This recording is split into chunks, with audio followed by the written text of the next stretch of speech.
ನನ್ನ ಪಾಯಿಂಟ್ ಇದೀಗ ನಾನು ಸುಭಾಷ್ ಶುಗಾರ್ ಸರ್ ಕೇಳಿಬಿಟ್ಟು ಸುಭಾಷ್ ಶುಗಾರ್ ಸರ್ ಇದು ಎಲೆಕ್ಷನ್ ಕಮಿಷನ್ ಬಗ್ಗೆ ಈ ಒಂದು ವಿಚಾರದಲ್ಲಿ 6018 ಜನ ಮತದಾರರ ಬಗ್ಗೆನೋ ಅವರ ಹೆಸರನ್ನ ಕಿತ್ತಾಕೋ ಬಗ್ಗೆನೋ ಎರೇಸ್ ಮಾಡೋ ಬಗ್ಗೆನೋ ಮಹದೇವಪುರದ ಬಗ್ಗೆನೋ ಈ ಥರ ಕಂಪ್ಲೇಂಟ್ ಬಂದಾಗ ನಾನು ಇಲ್ಲಿವರೆಗೂ ನಾವು ಗಮನಿಸ್ತಿರೋದೇನು ಅಂತ ಹೇಳಿದ್ರೆ ಒಂದು ತನಿಖೆ ನಡೆದು ಹೋಗಲಿ ಇದ್ರ ಬಗ್ಗೆ ನಾನೇ ಇದಕ್ಕೆ ಮುಂದುವರಿತಾ ಇದ್ದೀನಿ ನನ್ನ ಮೇಲೆ ಇಂಥ ಆರೋಪ ಬಂತು ಒಬ್ಬ ಏನಂದರೆ ರಾಜನ ಮೇಲೆ ಆರೋಪ ಬರುತ್ತಲ್ಲ ರಾಜ ಆರೋಪಕ್ಕೆ ಅವತ್ತೇ ಉತ್ತರ ಕೊಟ್ಬಿಡ್ಬೇಕು ಇಲ್ದಿದ್ರೆ ಇಡೀ ರಾಜ್ಯದ ಎಲ್ಲ ಪ್ರಜೆಗಳಲ್ಲಿ ಅದು ವ್ಯಾಪಕವಾಗಿ ಹರಡ್ಬಿಡುತ್ತೆ ಅದು ಈ ಥರದ್ದು ಬಂದಾಗ ನೀನು ಅರ್ಜಿ ಹಾಕು ನೀನು ಅಫಿಡೇವಿಟ್ ಹಾಕು ನೀನು ಈ ಕಾನೂನು ಪ್ರಕಾರ ನೀನು ಕ್ಷಮೆ ಕೇಳು ನೀನು ಕೋರ್ಟಿಗೆ ಬಾ ನೋ ನಿಂದೇನಿದೆ ತೊಗೊಂಡು ಬಾಪ ಮೋರ್ ಓವರ್ ರಾಹುಲ್ ಗಾಂಧಿ ಅವತ್ತು ಮಾಡಿದಂಥ ಆರೋಪ ಏನಿತ್ತೋ ನನ್ನ ನಾಲೆಡ್ಜಲ್ಲಿ ಯಾವುದು ಮಹದೇವಪುರದ ಬಗ್ಗೆ ಡಾಕ್ಯುಮೆಂಟ್ಸನ್ನು ಪಡೆದುಕೊಂಡಿದ್ದು ಚುನಾವಣಾ ಆಯೋಗದಿಂದಲೇ ರಾಹುಲ್ ಗಾಂಧಿ ಟೈಪ್ ಮಾಡ್ಕೊಂಡಿದ್ದೋ ಬರ್ಕೊಂಡಿದ್ದೋ ಅಥವಾ ಅವರ ಬಿ ಎಲ್ ಒಗಳು ಕೊಟ್ಟಿದ್ದೋ ಅಲ್ಲ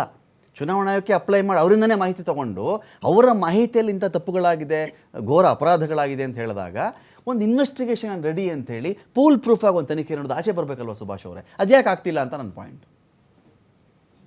ಇಲ್ಲ, ಎಲೆಕ್ಷನ್ ಕಮಿಷನ್ ಈ ರೀತಿಯ ವರ್ತನೆನೇ ಈಗ ಬಹಳ ಸಂಶಯಕ್ಕೆ ಕಾರಣ ಆಗಿದೆ. ನೋಡಿ, ಆಗಸ್ಟ್ 7ನೇ ತಾರೀಕಿಗೆ ಮಹದೇವಪುರದ ಬಗ್ಗೆ ರಾಹುಲ್ ಗಾಂಧಿ ಪ್ರೆಸ್ ಕಾನ್ಫರೆನ್ಸ್ ಅನ್ನ ಮಾಡಿದ್ರು. ಅದಾದ ನಂತರ ಎಷ್ಟು ಬಹಳ ಗಂಭೀರವಾದಂತ ಆರೋಪಗಳಿದ್ವು. ಅದಾದ ನಂತರ ಸುಮಾರು 10 ದಿನಗಳ ಕಾಲ ಎಲೆಕ್ಷನ್ ಕಮಿಷನ್ ಏನೂ ಮಾತಾಡಲಿಲ್ಲ. ಆದ್ರೆ 10 ದಿನಗಳ ನಂತರ ಅವರು ಒಂದು ಪ್ರೆಸ್ ಕಾನ್ಫರೆನ್ಸ್ ಅನ್ನ ಮಾಡಿದ್ರು. ಆ ಪ್ರೆಸ್ ಕಾನ್ಫರೆನ್ಸ್ ಕೂಡ ಬಹಳಷ್ಟು ಪಾಯಿಂಟೆಡ್ ಕ್ವಶನ್ಗಳಿಗೆ ಅವರು ಕರೆಕ್ಟ್ ಆಗಿ ಉತ್ತರವನ್ನು ಕೊಡ್ಲಿಲ್ಲ. ಆಮೇಲೆ ಇದು ಅಫಿಡವಿಟ್ ಇನ್ನೊಂದು ಮತ್ತೊಂದು ಎಲ್ಲ ಇದು ನೆಪ ಮಾತ್ರ. ಎಲೆಕ್ಷನ್ ಕಮಿಷನ್ ಏನೋ ಮುಚ್ಚಿಡ್ತಾ ಇದೆ ಅನ್ನೋದು ಬಹಳ ಸ್ಪಷ್ಟವಾಗಿ ಎಲ್ಲರಿಗೂ ಗೊತ್ತಾಗೋ ತರ ಇದೆ. ಇದು ಬಹಳ ಓಪನ್ ಅಂಡ್ ಶಟ್ ಕೇಸ್ ಇದೆ. ಇದು ಬ್ಲಾಕ್ ಅಂಡ್ ವೈಟ್ ಒಳಗಡೆ ಎಲ್ಲವೂ ಕೂಡ ಎಲ್ಲರಿಗೂ ಗೊತ್ತಾಗೋ ರೀತಿ ಒಳಗಡೆ ಇದೆ. ಪಾಪ ಈ ವಿಚಾರದ ಬಗ್ಗೆ ಬಿಜೆಪಿ ವಕ್ತಾರರು ಈ ಡಿಸ್ಕಷನ್ ಈ ಡಿಬೇಟ್ ಅಲ್ಲ, ಇಡೀ ದೇಶದೊಳಗಡೆ ಬೇರೆ ಬೇರೆ ಕಡೆ ನಡೆದಿರುವಂತ ಎಲ್ಲಾ ಡಿಬೇಟ್ಗಳಲ್ಲಿ ಬಿಜೆಪಿ ವಕ್ತಾರರು ಬಂದು ಯಾಕೆ ಸಮರ್ಥನೆ ಮಾಡ್ಕೊಳ್ಳಿಕ್ಕೆ ಸಾಧ್ಯ ಇರ್ಲಾರದನ್ನ ಸಮರ್ಥನೆ ಮಾಡ್ಕೊಳ್ಳಿಕ್ಕೆ ಹೊರಟು ಪಾಪ ಮುಜುಗರವನ್ನ ಅನುಭವಿಸ್ತಾ ಇದಾರೋ ನನಗೆ ಗೊತ್ತಿಲ್ಲ. ಯಾಕಂದ್ರೆ ಇದು ಅವರ ವಿರುದ್ಧ ಇವತ್ತು ರಾಹುಲ್ ಗಾಂಧಿ ಮಾಡಿದಂತ ಪ್ರೆಸ್ ಕಾನ್ಫರೆನ್ಸ್ ನಲ್ಲಿ ಎಲ್ಲಿನೂ ಕೂಡ ಒಂದು ಸಾರಿನೂ ಅವರು ಬಿಜೆಪಿ ಅಂತ ಹೇಳಿಲ್ಲ. ಅವರು ಚುನಾವಣಾ ಆಯೋಗದ ಬಗ್ಗೆ ಮತ್ತು ಆ ಪ್ರೊಸೀಜರ್ ಬಗ್ಗೆ ಯಾವ ರೀತಿ ಏನಾಗಿದೆ ಅವರಿಗೆ ಸಿಕ್ಕಂತ ದಾಖಲೆ ಬಗ್ಗೆ ಮಾತಾಡಿದ್ರು. ಇಮಿಡಿಯೇಟ್ಲಿ ಅನುರಾಗ್ ಠಾಕೂರ್ ಬಂದು ಪ್ರೆಸ್ ಕಾನ್ಫರೆನ್ಸ್ ಮಾಡ್ತಾರೆ. ಇಮಿಡಿಯೇಟ್ಲಿ ಬಿಜೆಪಿ ಅವರು IT ಸೆಲ್ನವರು ಪ್ರತಿಯೊಬ್ರು ಕೂಡ ಇವರು ಬಂದು ಅದ್ರ ಬಗ್ಗೆ ಮಾತಾಡ್ತಾರೆ. ಇಂತ ಒಂದು ಅನುರಾಗ್ ಠಾಕೂರ್ ಕೂಡ ಓದ್ ತಗೊಳ್ಳಿಲ್ಲ ಅಫಿಡೇವಿಟ್ ಅನುರಾಗ್ ಠಾಕೂರ್ ಹಾಕ್ಲಿಲ್ಲ ಆರೋಪ ಮಾಡಿದಾಗ. ಆಮೇಲೆ ಕಾಂಗ್ರೆಸ್ ಆಮೇಲೆ ಕೇವಲ ಕಾಂಗ್ರೆಸ್ ಪಾರ್ಟಿಯವರು ಮಾತ್ರ ಆರೋಪ ಮಾಡಿದಲ್ಲ, ಬಿಜೆಪಿಯ ನಾಯಕರುಗಳು ಕೂಡ ಆರೋಪ ಮಾಡಿದ್ರು. ಅನುರಾಗ್ ಠಾಕೂರ್ ಕೂಡ ಪ್ರೆಸ್ ಕಾನ್ಫರೆನ್ಸ್ ಮಾಡಿ ಆರೋಪವನ್ನ ಮಾಡಿದ್ರು. ಚುನಾವಣೆ ಒಳಗಡೆ ಅಕ್ರಮ ನಡೀತಾ ಇದೆ, ಮತದಾರರ ಪಟ್ಟಿ ಒಳಗಡೆ ನಕಲಿ ಮತದಾರನ ಸೇರ್ಪಡೆ ಮಾಡಲಾಗ್ತಾ ಇದೆ ಅಥವಾ ಅಸಲಿ ಮತದಾರರನ್ನ ಡಿಲೀಟ್ ಮಾಡಲಾಗ್ತಾ ಈ ತರದ ಆರೋಪಗಳನ್ನ ಅವರು ಕೂಡ ಮಾಡಿದ್ರು. ಅಂಥವ್ರೇ ಚುನಾವಣಾ ಆಯೋಗವನ್ನ ಸಮರ್ಥನೆ ಮಾಡ್ಕೊಳ್ಳಿಕ್ಕೆ ಯಾಕೆ ಇಳಿದು ಮುಜುಗರವನ್ನ ಅನುಭವಿಸ್ತಾ ಇದ್ದಾರೆ. ನನಗೆ ಪಾಪ ಅವ್ರ ಬಗ್ಗೆ ಬಹಳ ಕೆಟ್ಟ ಅನಿಸ್ತಾ ಇದೆ. ಅವರು ಸಮರ್ಥನೆ ಮಾಡ್ಕೊಳ್ಳಿಕ್ಕೆ ಆಗ್ಲಾರ್ದನ್ನ ಸಮರ್ಥನೆ ಮಾಡ್ಕೊಳ್ಳಿಕ್ಕೆ ಹೊರಟಿದ್ದಾರೆ. ಚುನಾವಣಾ ಆಯೋಗ ನೋಡಿ, ಅವ್ರಿಗೆ ಒಂದ್ ಕಡೆ ಅಫಿಡವಿಟ್ ಕೇಳಿದ್ರು, ಇನ್ನೊಂದ್ ಕಡೆ ಆ CCTV ಫುಟೇಜ್ ಅನ್ನ ಮೊದ್ಲು 6 ತಿಂಗಳನ್ನೋ 1 ವರ್ಷ ಇಡ್ತಾ ಇದ್ರು. ಅದ್ರೊಳಗಡೆ ನಿಯಮ ಬದಲಾವಣೆ ಮಾಡಿ ಅದನ್ನ 45 ದಿವಸ ಅಂತ ಮಾಡಿದ್ರು. ಈಗ ಮಹಾರಾಷ್ಟ್ರದ ರಜೂರಾ ವಿಧಾನಸಭಾ ಕ್ಷೇತ್ರ ನಮ್ಮ ಆಳಂದದೊಳಗಡೆ ಏನು ಈಗ ಆರೋಪಗಳು ಕೇಳಿ ಬರ್ತಾ ಇದಾವೆ, ಸೇಮ್ ಅದೇ ತರಹದ ಆರೋಪಗಳು ಮಹಾರಾಷ್ಟ್ರದ ಚಂದ್ರಪುರ ಜಿಲ್ಲೆಯ ರಾಜೂರಾ ವಿಧಾನಸಭಾ ಕ್ಷೇತ್ರದಲ್ಲೂ ಕೂಡ ನಕಲಿ ಮತದಾರರನ್ನ ಸುಮಾರು 10,000ಕ್ಕಿಂತ ಹೆಚ್ಚು ನಕಲಿ ಮತದಾರರನ್ನ ಸೇರ್ಪಡೆ ಮಾಡಲಾಗಿತ್ತು ಮತದಾರರ ಪಟ್ಟಿಗೆ ಅನ್ನೋ ಆರೋಪ ಇದೆ. ಆ ಚುನಾವಣೆ ಒಳಗಡೆ ಸೋತಂತ ಅಭ್ಯರ್ಥಿ ಮತದಾನ ನಡೆದು ಕೇವಲ 17 ದಿನಗಳ ನಂತರ ಚುನಾವಣಾ ಆಯೋಗಕ್ಕೆ CCTV ಫುಟೇಜ್ ಕೇಳಿ ಅರ್ಜಿ ಸಲ್ಲಿಸಿದ್ದಾರೆ. ಬಿಫೋರ್ 45 ಡೇಸ್ 17ನೇ ದಿನಕ್ಕೆ ಅರ್ಜಿ ಸಲ್ಲಿಸಿದ್ರು ಕೂಡ ಇನ್ನೂ CCTV ಫುಟೇಜ್ ಕೊಟ್ಟಿಲ್ಲ. ಇದ್ರ ಅರ್ಥ ಏನು ಅಂತಂದ್ರೆ ಚುನಾವಣಾ ಆಯೋಗ ಇದು ಬಹಳ ಸ್ಪಷ್ಟವಾಗಿ ಎಲ್ಲರಿಗೂ ಬಹಳ ಗೋಡೆ ಬರಹದಷ್ಟು ಸ್ಪಷ್ಟವಾಗಿ ಕಾಣ್ತಾ ಇದೆ ಅಕ್ರಮಗಳು ನಡೀತಾ ಇದೆ ಅಂತ ಹೇಳಿ.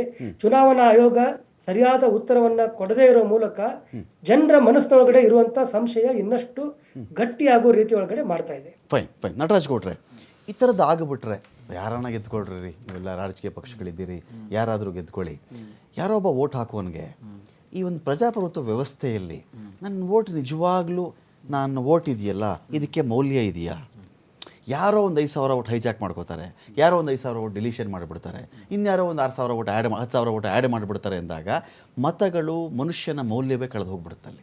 ಒಂದು ಪ್ರಜಾಪ್ರಭುತ್ವ ವ್ಯವಸ್ಥೆಯಲ್ಲಿ, ಡೆಮೋಕ್ರಸಿಯಲ್ಲಿ ಆ ಒಂದು ಮೌಲ್ಯನೇ ಕಳೆದು ಹೋಗ್ಬಿಡಲ್ವಾ ಅಂತ. ಇಲ್ಲ, ಈಗ ಅದೇ ರೀತಿ ಆಗಿರ್ತಕ್ಕಂಥದ್ದು. ಈಗ ಒಂದು ಗಂಭೀರವಾದ ನನ್ನ ನೋಟ್ಗೆ ಒಂದು ವ್ಯಾಲ್ಯೂ ಇದೆ ಅಂದ್ರೆ ನನಗೊಂದು ಮರ್ಯಾದೆ ಇದೆ, ಯಾವ್ದು ಗೌರವ ಇದೆ ಅಂತ, ನಿನ್ ಮರ್ಯಾದೆ ಇದೆ ಅಂತ, ನಿನ್ನ ಹಕ್ಕುಗಳಿಗೆ ಮೌಲ್ಯಗಳಿದೆ ಅಂತ, ಆಮೇಲೆ ನೀನು ಕೂಡ ಇದರ ಪಾತ್ರಧಾರಿ ಆಗಿದ್ಯಾ, ನೀನು ಒಂದು ಸರ್ಕಾರವನ್ನು ಆಯ್ಕೆ ಮಾಡೋಳಿಗೆ ಅದು ಅಭಿಪ್ರಾಯ ಗೌರವಿಸ್ತಾ ಇದೆ ದೇಶ ಅಂತ. ಪ್ರಜಾಪ್ರಭುತ್ವದಲ್ಲಿ ನಿನ್ನ ಪಾಲುದಾರಿಕೆ ಇದೆ ಅನ್ನೋದು ತೋರಿಸ್ತದೆ. ನಿನ್ನ ಮತನೇ ಇಲ್ಲ ಅಂದ್ರೆ ನಿನ್ನ ಪಾಲುದಾರಿಕೆ ಇಲ್ಲ, ಇದು ನೀನು ಒಬ್ಬ ಪ್ರಜೆನೇ ಅಲ್ಲ ಅಂತ ತೋರಿಸ್ಬಿಟ್ರೆ, ಒಬ್ಬ ನಾಗರಿಕ ಆಗಿ ಅವನ ಮೂಲಭೂತ ಹಕ್ಕುಗಳಿಗೆ ನೀವು ಚ್ಯುತಿ ತಂದ್ರೆ ಇದು ಒಳ್ಳೆಯ ಬೆಳವಣಿಗೆ ಅಲ್ಲ ಅನ್ನೋದು. ನೋಡಿ, 142 ಕೋಟಿ ಆಧಾರ್ ಕಾರ್ಡ್ಗಳು, ಎಲ್ಲೂ ಕೂಡ ಹೆಸರುದಲ್ಲೂ ಸ್ಪೆಲ್ಲಿಂಗ್ ಮಿಸ್ಟೇಕ್ ಇರೋದಿಲ್ಲ, ಮನೆ ನಂಬರ್ 0 ಅಂತ ಬರಲ್ಲ, ಮನೆ ನಂಬರ್ 0 ಅಂತ ಬರಲ್ಲ, ವಿಳಾಸ ಬರಲ್ಲ, ಎಲ್ಲೋ ಅಪ್ಪಿ ಪಕ್ಕದ ಮನೆಯವರು ನಮ್ಮ ಮನೆಯ ಅಡ್ರೆಸ್ ಸೇರ್ಕೊಳ್ಳೋದಿಲ್ಲ. ಒಂದು ಮನೆಯಲ್ಲಿ 4 ಜನ, 3 ಜನ, 8 ಜನ, ಎಷ್ಟು ಜನ ಇದ್ರು ಅಷ್ಟೇ ಜನ ಮಾತ್ರ. ಸಂಜಯ್ ಸಿಂಗ್ ಆರೋಪ ಮಾಡಿ 4,000 ಜನಕ್ಕಿಂತ ಹೆಚ್ಚಿನ ಜನ ಒಂದೇ ಮನೆಯಲ್ಲಿ ಅಡ್ರೆಸ್ ಕೊಟ್ಟಿದ್ದಾರೆ. ಸಂಜಯ್ ಸಿಂಗ್ ಹೇಳ್ತಾ ಇದ್ರು, ಆಮ್ ಆದ್ಮಿ ಅವರು. ಬಿಹಾರಲ್ಲಿ ಒಂದೇ ಮನೆಯಲ್ಲಿ 918 ಜನ ಒಂದೇ ವಿಳಾಸದಲ್ಲಿ ಇದ್ದಾರೆ ಅಂತ ಅನ್ನೋದಾದ್ರೆ, ನಾವೆಲ್ಲ ಇಲ್ಲಿ ಮಹದೇವಪುರದಲ್ಲಿ ಈ ತರ ಆಗಿದೆ, ಕರ್ನಾಟಕದಲ್ಲಿ ಈ ತರ ಆಗಿದೆ, ಮಹಾರಾಷ್ಟ್ರದಲ್ಲಿ, ಹರಿಯಾಣದಲ್ಲಿ ವ್ಯವಸ್ಥಿತವಾಗಿ ನೀವು ಈ ತರ ಮಾಡಿದ್ದೀರಾ ಅಂತ ನಾವು ನೇರವಾಗಿ ಚುನಾವಣಾ ಆಯೋಗ ಕೇಳ್ತಾ ಇದ್ರೆ, ಈ ರೀತಿಯ ಪ್ರಮಾದ ಆದಾಗ ಹೆಂಗ್ ಸಾಧ್ಯ? 918 ಜನಗಳು ಅಂದ್ರೆ ನಾವು ಕಣ್ಣಿಗೆ ಕಾಣುವಂತ ಲೋಪಗಳಿವು. ಕಣ್ಣಿಗೆ ಕಾಣದಿರೋ ಲೋಪಗಳು ಏನು? ಯಾರನ್ನ ನೀವು ಡಿಲೀಟ್ ಮಾಡ್ತೀರಾ, ಯಾರನ್ನ ಸೇರಿಸ್ತೀರಾ, ಫಾರ್ಮ್ 7 ಅನ್ನ ಎಷ್ಟು ದುರುಪಯೋಗ ಮಾಡ್ಕೋತೀರಾ, ಕೊನೆಯ 15 ದಿನ 20 ದಿನ ಫೈನಲ್ ಲಿಸ್ಟ್ ಬರಕ್ ಮುಂಚೆ ಚುನಾವಣಾ ದಿನಾಂಕ ಘೋಷಣೆ ಆಗಿರುತ್ತೆ, ಇನ್ನು 15 ದಿನ ಚುನಾವಣೆ ಇರುತ್ತೆ, ಆ ಟೈಮಲ್ಲಿ ಮಾಡುವಂತ ಪ್ರಮಾದಗಳಿದಾವಲ್ಲ, ಇದು ಸಂಘಟಿತ ಸಂಚಿನ ಭಾಗ. ಸೊ ಅದಕ್ಕೆ ಚುನಾವಣಾ ಆಯೋಗಕ್ಕೆ ನಾವು ಮಹದೇವಪುರದ ಕೊಟ್ವಿ, ನೀವು ಅಫಿಡವಿಟ್ ಕೇಳಿದ್ರಿ, ಈಗ ಅಳಂದದ್ ಕೊಟ್ಟಿದೀವಿ, ಅಳಂದದ್ ನೀವೇ ಒಪ್ಕೊಂಡಿದ್ದೀರಾ, ನೀವೇ ನಮ್ಮ ಹೋರಾಟಕ್ಕೆ, ಅದು ನಮ್ಮ ನಾಯಕರ ಹೋರಾಟಕ್ಕೆ, ಅವಾಗ ನೀವು ಚುನಾವಣಾ ಆಯೋಗಕ್ಕೆ ನೀವೇ ದೂರ ಕೊಟ್ಟು ಅದು FIR ಮಾಡಿಸಿದೀರಾ. ನೀವು ಆ ತನಿಖೆಗೆ ಯಾಕೆ ಬೆಂಬಲ ಕೊಡ್ತಾ ಇಲ್ಲ, ಸಪೋರ್ಟ್ ಕೊಡ್ತಾ ಇಲ್ಲ? ಆ ತನಿಖೆಯಿಂದ ನೀವು ಯಾಕೆ ದೂರ ಸರಿದು ಯಾರ ರಕ್ಷಣೆಗೆ ನಿಂತಿದ್ದೀರಾ ಅಂತ, ಯಾರ ರಕ್ಷಣೆಗೆ ನಿಂತಿದ್ದೀರಾ? ಇದೇ ರೀತಿಯ ಪ್ಯಾಟರ್ನ್ ನಾವು ಆಲ್ ಓವರ್ ಇಂಡಿಯಾ ಇದೆ ನಾವು ಹೇಳ್ತಾ ಇದೀವಿ. ನೀವೀಗ ಇಲ್ಲಿ ಬಿಜೆಪಿ ಅವ್ರನ್ನು ಸೇರಿಸ್ಕೊಂಡು ಸರ್ವಪಕ್ಷಗಳ ನಿಯೋಗದ ರೀತಿಯಲ್ಲಿ ಅನೇಕ ವಿಚಾರಗಳು ಹೋಗ್ತೀವಿ. ನದಿ ಬಂತು, ಗಡಿ ಬಂತು, ಭಾಷೆ ಬಂದಾಗ ಸರ್ವಪಕ್ಷಗಳ ನಿಯೋಗ ಅಂತ ಮಾಡ್ತಿರಲ್ಲ, ಇದರಲ್ಲಿ ನೀವು ಬಿಜೆಪಿ ಅವ್ರ ಜೊತೆ ಸೇರಿಸ್ಕೊಂಡು ಸರ್ವಪಕ್ಷಗಳ ಕಡೆಯಿಂದನೂ ಚುನಾವಣಾ ಆಯೋಗಕ್ಕೆ ಈ ಥರದಾದಾಗ ನಮಗೆ ವ್ಯವಸ್ಥೆ ಮೇಲೆ ಗೌರವ ಹೊರಟೋಗುತ್ತೆ. ಸಂತ್ರಸ್ತ ನಾನೇ ಆಗಿರಲಿ, ಸಂತೃಪ್ತ ಅವರೇ ಆಗಿರಲಿ, ಅವರೇ ಸಂತ್ರಸ್ತ ಆಗಿರಲಿ, ನಾನೇ ಸಂತೃಪ್ತ ಆಗಿರಲಿ, ತನಿಖೆ ನಡೀಲಿ ಅಂತ ಯಾಕೆ ಆಗ್ರಹ ಮಾಡಬಾರ್ದು? ಜಂತರ್ ಮಂತರ್ ಕುತ್ಕೊಳ್ಳಿ ನೋಡೋಣ, ನೀವು ಹೋಗ್ರಿ. ಒಳ್ಳೆ ಸಲಹೆ ಇದು, ಜಂತರ್ ಮಂತರ್ ಕುತ್ಕೊಳ್ರಿ, ಒಳ್ಳೆ ಸಲಹೆ. ನಮ್ಮ ಕಾಂಗ್ರೆಸ್ ನಮ್ದು ಏನ್ ನೀತಿ ಇದೆ ಅಂದ್ರೆ, ನಾವು ಮಾಲೂರ್ಗೂ ಹಿಂಗೆ ಕುತ್ಕೋಬೇಕು, ನೀವು ಮಾಲೂರ್ಗೂ ಹಿಂಗೆ ಕುತ್ಕೋಬೇಕು, ಮಾದೇವಪುರಕ್ಕೂ ಕುತ್ಕೋಬೇಕು. ನಾನು ಮಾಲೂರಲ್ಲಿ ನಂಜೇಗೌಡರು ಸೋಲ್ತಾರೋ, ಮರು ತನಿಖೆಯಾಗಿ ಮರು ಎಣಿಕೆಯಾಗಿ ಯಾರು ಗೆದ್ರು ಪ್ರಜಾಪ್ರಭುತ್ವ ಗೆಲ್ತು ಅಂತ ಹೇಳ್ತೀನಿ ನಾನು. ಕಾಂಗ್ರೆಸ್ ಅಷ್ಟೇ ಪ್ರಜಾಪ್ರಭುತ್ವ ಗೆಲ್ತು ಅಂತ. ಮರು ಮತದ ಎಣಿಕೆ ಹಾಕಬೇಕು, ಅಗತ್ಯ ಇದೆ. ಜಿಲ್ಲಾಧಿಕಾರಿ ತಪ್ಪಿದೆಯಾ, ಅವನು